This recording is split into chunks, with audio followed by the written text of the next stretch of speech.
Hey guys, welcome back. I'm Amy, because I have to remember to introduce myself because my name is now Creativity by Gidge on YouTube. And first off, I want to say thank you. Thank you to all my new subscribers and all my new crazy peeps who are following me on my crazy journey, because I do all the things. Don't fall over, people. Don't fall over. Okay. So yeah, I am super excited. Over the last couple of days, I've kind of watched my numbers slowly climb up, which is super exciting. And so thank you. Thank you so much for coming in, commenting, hanging out with me. One of the comments that I kept getting was, where do I find my yarn at the Goodwill? So I thought I'd address that before I forget. I would take notes, but then by the time I make the video, I will have forgotten where I put the notes. So I have learned, because I've done this in the past, notes don't work for me. So we're just going to run with it, hence the randomness.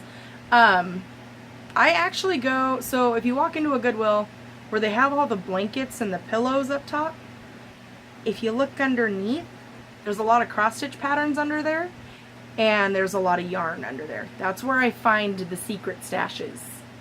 So, for those of you who are wondering. And I'm super excited that there are so many other, like, multi-crafters. Yay! We can share all the things, because we knew that was going to happen on my channel, because I don't just cross-stitch. I do all the things. At least I try to. Somewhat. So, let's jump in, shall we? Let's start with, I never know which way I'm supposed to. I'm so afraid I'm going to break my Q-snap because I don't know which way I'm supposed to go on my Lowry stand. Please hold. Technical difficulties. Uh-oh. I really don't know which way this is supposed to go. Which way makes it looser?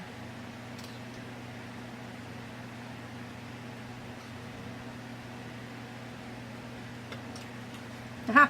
Got it. Okay. So I am doing a Hade, which is Heaven and Earth Designs. I'm pretty sure everybody knows that. For anybody who doesn't. I'm doing the one called Dragonkin. I'm going to keep my red face away from it.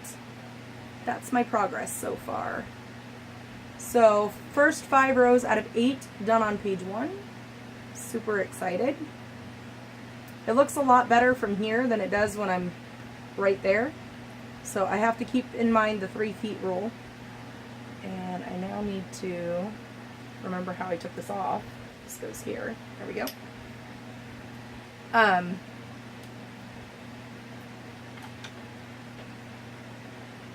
had a thought. Totally lost it. That's how quick it happens, people. That's how quick it happens for me. Yeah, I was hoping to be a little farther along than what I am. Because when I started, I got the first, like, 500 stitches done, and I was like, woohoo! Yay, super exciting! And I told my husband. My husband's like, that's awesome, babe. How many more you got? So I went through and I calculated it. It's 388,300 stitches. So my little 500 stitches seems awfully cute in the grand scheme of things. But it's okay. I knew going into this project that it was going to be big. I didn't realize how big until I saw the fabric, but I knew it was going to be big, so it's fine. We'll get there. And for those of you who do like multiple whips, I don't know if that's going to happen here. I'm one of those that I like to stitch on one thing, but I'm not going to say it's not going to happen. Because this is huge. She's a beast. Because I work on other things as I'm doing this one, if that makes sense. So, let me just, if I can, gently demonstrate what I mean. This is a diamond painting. Oh my geez. I'm sorry. Y'all can't see what's happening. This is my diamond painting that I'm working on. And you can see her flashy little legs there and her wings starting. And let me just unroll completely. Is the picture? No, I didn't need to unroll it. Just kidding. Let's put that back where it belongs, shall we? The photo is down here. That's what she's going to look like in the end. So, we are very into Renaissance and mystical creatures and dragons and all that sort of stuff here. So I'll put that back where it belongs. My birthday's also coming up. So my mom and I ran to Wally World, also known as the local Walmart, and found a couple of things that I wanted for the Haid. Well, not a couple, I think just the one. We found this thing. It's huge. Do y'all remember going to school? I don't remember ever needing a binder this big. There's a big glare, sorry. The Dual 2.0.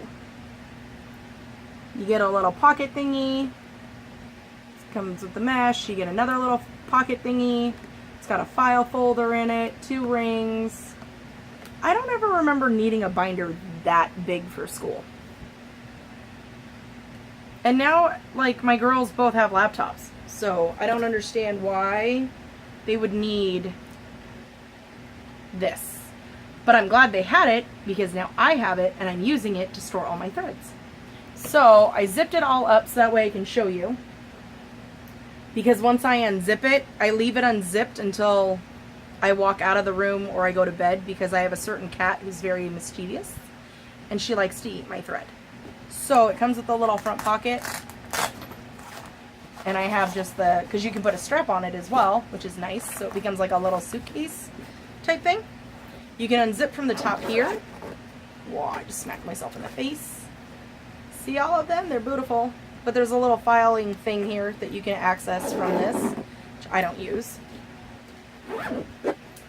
And here comes the big mumbo jumbo. This guy. So you unzip it. You flop it open. And there's all my threads. And right back here is my chart, also on a 3-ring in the sleeves. So I can look at it. Kind of, sort of, maybe? Can you see that? Kind of? The big flaps in the way. So it tells me the color, the symbol, the name, the DMC number, and then the name of the color. So I have those pages in there. And then I went through and 3-hole punched those cards and just stick them in there, and now I just flip-flop back and forth. I look up my symbol on the papers, flip that over, and then numerically count out, okay, where is it logically going to be. And then any extra threads that I may have, let me just unsnip here. So it looks like this. And it gets kind of crazy because there's a lot in here. And I like big bobbins. So some of them are a little chunkier than others. But for the most part, it's helping me keep it straight. So if I snip off a piece and I use it, I mean, obviously I use only one strand. Fold it in half, do the loop method. I take whatever's left that I've snipped. You can't see that. And I put it back onto the ring. I just loop it back onto the ring on itself. And that's how I'm attempting to keep this organized. So, speaking of mischief, S'more is walking around. So I gotta pick up all my little loose hangy threads and just tuck them on top. And she knows she's not supposed to touch it. So she just rubs her face on the bottom of it, just to prove that she can still be as, you know, smart alecky as she can be without getting in trouble. So, there's that. That's all the Haid. So Mommy bought me that for my birthday.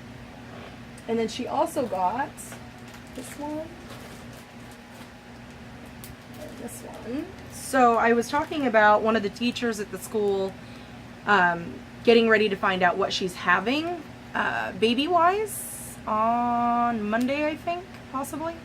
The 10th, whatever that is. Oh wait, today's the 9th. So tomorrow. Maybe we'll know by tomorrow. Hopefully I'll know for y'all by the next video. So I picked up this.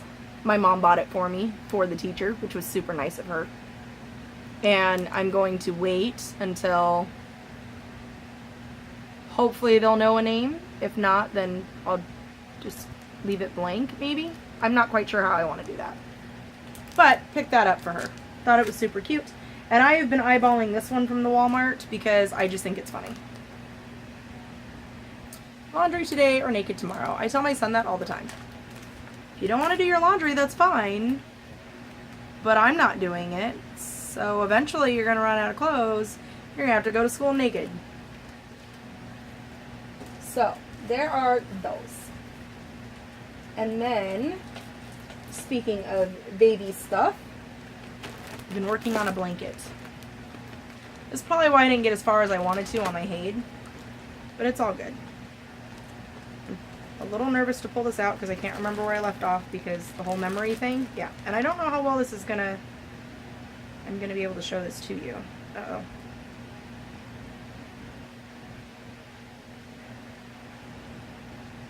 Well, that's fairly interesting. Oh, I must have left off over here somewhere. Sometimes I scare myself. So I'm going to attempt to show you one side. And then I can't see you, so I don't know what you're seeing. So it's a star. It's a star blankie. And it's really soft. I'm using the Bernat Pipsqueak. And it's really hot. So I can only do like 10 minutes at a time. Because sweat starts pouring all over the place and it's just not cute. Okay, put that back in there. Put this back in there so I don't lose my hook. And seal that bad boy back up because cat fur. Uh-oh. Maybe. Things don't like to cooperate. I don't know what's happening. Okay, so there's that. So Haid, diamond painting, baby blanket, birthday stuff.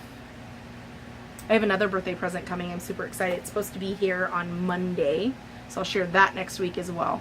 The hubby let me order it because I was scared that I was gonna not be able to get it. Oh. I shall show you this. I crocheted a mini donut. It's very little, but it has a magnet inside of it, so you can put the magnet on the outside of it. And it's now my needle minder. I think it turned out super cute. My problem was that I don't have any needle minders, so I was trying to make my own. And I had this thing, which is, if I could get my chunky fingers out the way, just a metal flower, one of the embellishments that I have. I think it's from Prima. And I found this big magnet, but the big magnet's not like very strong, so my needle kept popping up, and I would try to move, you can't see that, my park threads over, and I would stab myself, or I would drop the needle, and I was getting scared that I was going to lose the needle. So I decided to crochet a mini donut and make it a pin cushion. So now that just sticks right on there, and I can just push my pin in without worrying about stabbing myself or it, you know, falling off or whatever. So there's that. I think that's all I've done crafty-wise. Wow, we're 13 minutes in. This is pretty short. I'm not going to have a lot, y'all. It's just me hanging out with some crafty friends, because I do a lot, but nothing at all at the same time, if that makes sense. I've also been reading Game of Thrones. I have this much left to go. I've been reading it for about a month now-ish. And although I'm more than halfway, I still feel like this is a very long way to go. And I have 4 more books that are bigger than this one.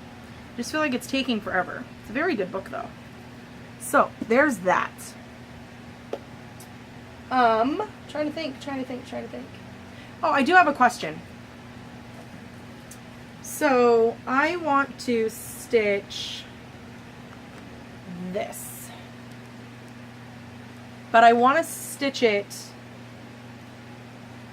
4 different times, if that makes sense. So I want to make one for each of my kids. I want the same color fabric. I'm going to do the same one for my girls, all 3 of them. I'm thinking about converting, I don't know, that scares me. That scares the bejesus out of me. To making it more boyish colors for Jonah. But would you order just one big piece of fabric and then convince yourself to cut it up? Or 4 pieces of fabric so that way you don't have to worry about cutting? Because I get really nervous with stuff, and if I get too nervous and I don't do it, I just sit and stare at it and hope that it's just going to fix itself and then I can continue. But yeah, that makes me very nervous to cut into fabric that I could potentially really screw up. So there's that. So that's my question. What do you do if you want to stitch something 4 times over using the exact same fabric? Do you order just one big chunk? And where would I order that from? Because I don't know. Please keep in mind, if you're watching me, I'm a complete newbie. I'm trying to learn all the things. I am learning all the peoples that are on the Flosstube. And so, yeah, I just found Pam and Steph. Okay, I paused for a moment. Did we get all of our gasping out of the way? I just found them, and I love them because I just want to go over to their house and stitch with them because I feel like they're my peeps. They are freaking hilarious, and they're awesome, and they are like my future hope that Scarlett and I will be able to do a Pam and Steph, because I think that's awesome. Scarlett doesn't seem very interested right now. She doesn't have a very long attention span. So she might do 1 or 2 stitches and then she's over it. She's gone. She's out. She's got other stuff to do, people to see. So, but yeah, just found Pam and Steph. So I've been watching like all their videos. And Scarlett likes them too, so that's awesome because she's like, they're so funny. I know, that's why I watch them. So there's that, and then the Stitching Hutch. She's my twinsy. We started on the same day, and I felt kind of bad because she posted a video yesterday and I didn't. So, twinsy fail. Sorry. I still love you. And I can't wait. We've already planned a date for when it's not 1,000 blazing degrees outside. It's actually cooling off. Don't let Mother Nature hear me. But it's actually cooled off a little bit. So, hopefully maybe in the fall, her and I can find a cool spot to meet up. Maybe a Starbucks or something kind of in the middle between the two of us. But that's what's so amazing about this community, is that I'm meeting so many people who are like, dude, I'm in Arizona too. McKenna? She lives where I live. Not in the same, like, but she lives in Arizona. All the things. I'm learning all the things. It's so exciting. And I just saw that they're doing a Arizona retreat. Wah, wah. Not going. But hopefully she's going to make it like a yearly thing, and eventually 1 year with all my anxieties, I know it's hard to believe, with all my social anxieties, I will be able to convince myself to just do it. I might have to talk to my hubby 1 year and be like, look, just pay for it and tell me that I have to go because it's already paid for. Because then I'll feel obligated and I won't be able to back out of it. And then I'll just go. And then, because once I get there, I'm fine. It's the getting there part that gives me the palpitations. So, yeah, there are a lot of cool, fun people. Pam's Crafty Corner. See, I don't write things down. And I'm kind of a jerk for it. So if I butcher your name or I mess it up, I'm sorry. I will apologize for that because that's just me being a jerk. Pam's Crafty Corner, I think it is. She's going to be there. Michelle Bendy Stitchy is going to be there. I missed out. It's okay though. It's all good. I don't think my social anxieties would have allowed me to go anyway. Not this year. I'm too new. So hopefully this time next year, I'll know more of the peoples, and I will talk to more of the peoples, and I'll be more comfortable to be like, hey, we can meet face to face now because we've been talking for the last year. So it's all good. It's okay. What do I have plans? Do I have any plans? I don't do plans. Sometimes. For the most part. I just do whatever I feel like doing in the moment. So lately it's been the Haid. Last night, randomly, because I felt like doing it, I did the donut. And it's itty bitty. Like, it's like my eyeball. It's little. So now I want to find all sorts of different foods and stitch up all the things with 10 thread, I think it's called. With an itty bitty 1.9 millimeter hook. And crochet it away. I didn't think that... It came out a little funky, but I don't think it came out too bad. So, I'm my own worst critique, by the way, in case anyone's wondering. No one can be harder on me than me. So, don't get like, oh no, it's fine. No, I know, but I think it looks a little funky. I don't say that in like a bad way. It is what it is. So, because my friends are always like, you're always so mean to yourself. Stop being so mean. It's just in my nature. It's who I am. I'm my own worst critic. But I'm okay with being my own worst critic. Because I know that at the end, I'm just trying to make myself better. And I'm okay with that type of critiquing. If I was just being a jerk to myself to be a jerk, then I'm a jerk. You know what I'm saying? Do you follow me? My peeps get me. You know what I mean. Okay. I think that's it, y'all. 21 minutes?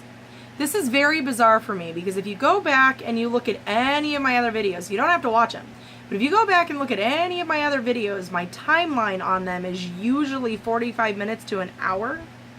So these short videos, because I feel like I don't have anything to talk about, is really different. Different is not bad. It's just different. I'm trying to think if there's anything else I want to share with you guys while we're hanging out. Because that's what I feel like we're doing. I feel like I'm sitting in a room with a bunch of cross-stitchers or other crafters, and we're all just hanging out together and just telling our stories about the week. Right? Is that kind of what we're doing? I feel like. Oh, I should tell you about the Wally World. Here's what happened at the Wally World. My mom is hearing impaired, completely deaf, partially blind in her right eye. Walks with a limp because she broke her hip in 2009 and refused to do physical therapy, so now she's offset. So she rides a scooter. And, sorry, I have to share this because I was thinking of Danielle and her, like, I hate going to the grocery store. I get it. So my mom was parking the scooter, stepped over, grabbed a box of tissues. This guy comes up behind her and was like, excuse me, you need to move.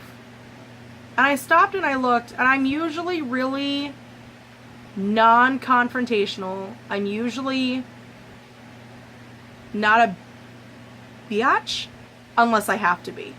So I turn around and I'm like, oh, I'm sorry, she can't hear you. She's hearing impaired. Let her know that she needs to move the scooter. And he goes, oh, well, how was I supposed to know? And I'm like, okay, nice hat off, mama bear hat on. I turn around and I said, I'm sorry.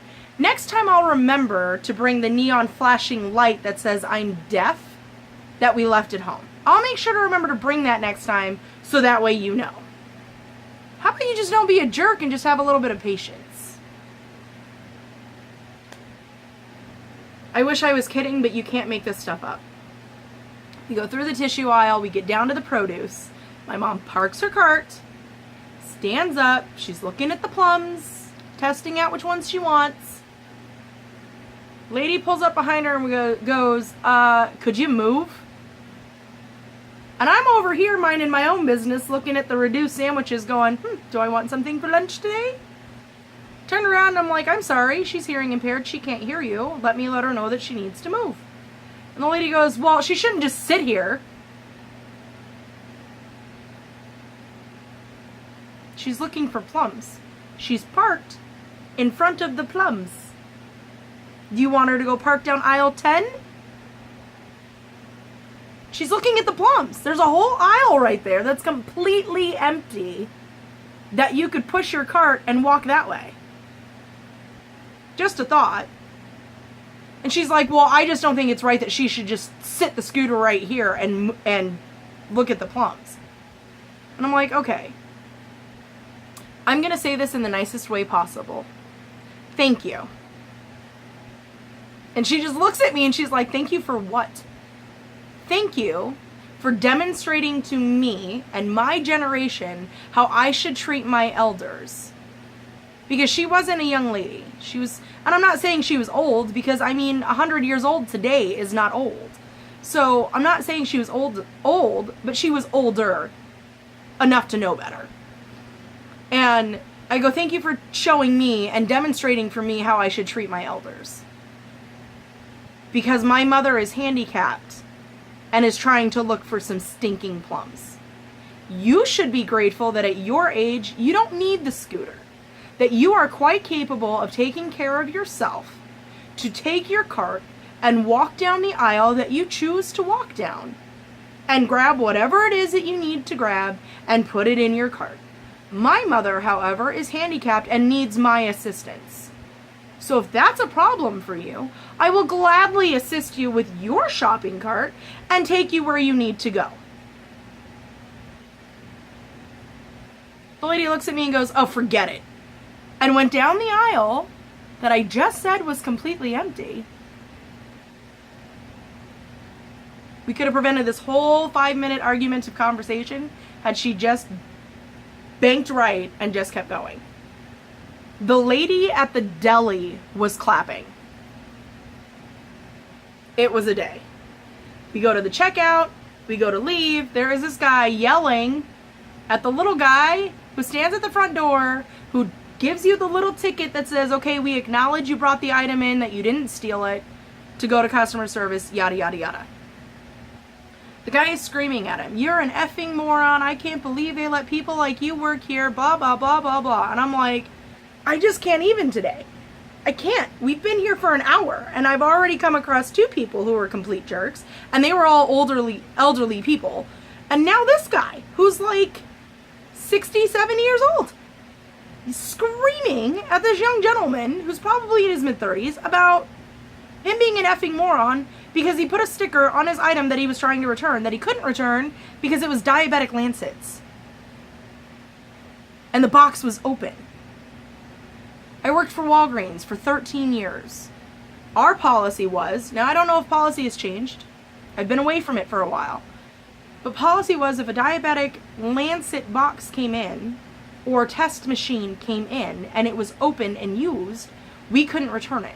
We had to ask you to send it back to the manufacturer so that they could deal with it. Because God forbid you used one and now I'm trying to shuffle the boxes around or whatever and that needle falls out and pricks me and you're HIV positive. Guess what I now have, and I don't even know how the heck I got it. Because I didn't think about a pinprick from a diabetic box from somebody else pricking their finger. This guy is screaming, and I just turn around and I'm like, you know what? Return it to the manufacturer.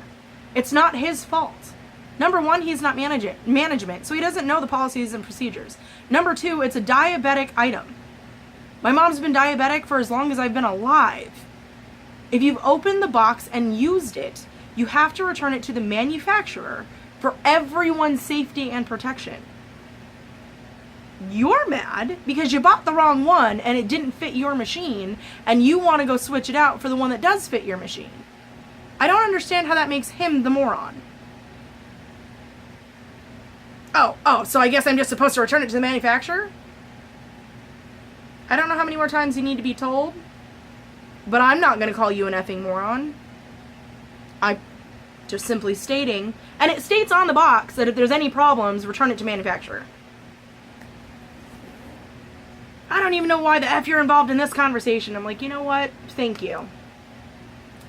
Thank you for being one of those adults that bitches about my children being disrespectful and rude to their elders when I have come across 3 elderly people today who are the ones demonstrating for my children how they should behave in public. If you're having a bad day, I get it. Shit happens. I understand. But it wasn't his fault. It wasn't my fault. It wasn't even your fault. You're the one who bought the wrong product, but it's not your fault. Life happens. Things get screwed up. What are you so angry for? Like, I don't understand. My mom's like, I'm not even sure I want to know what happened over there, but your face was getting a little red and your vein was starting to pop out, so I think it's just safe to call it and go home. There's my Wally World story. So be kind to people. You never know what baggage they're going to carry. You don't know what their day was like. I try to teach my children to be kind to others always. Always. Because you don't know their story. And even when you think you know their story, you don't know the whole thing. So, I'm going to leave it on that note and just say patience and kindness are virtues we are losing out on. And I'm trying my bestest to teach my children right. Until then, I will see you guys next week. And we'll see how far I get on the stitching. It's probably still going to be the Haid, but it's all good. See you guys next week.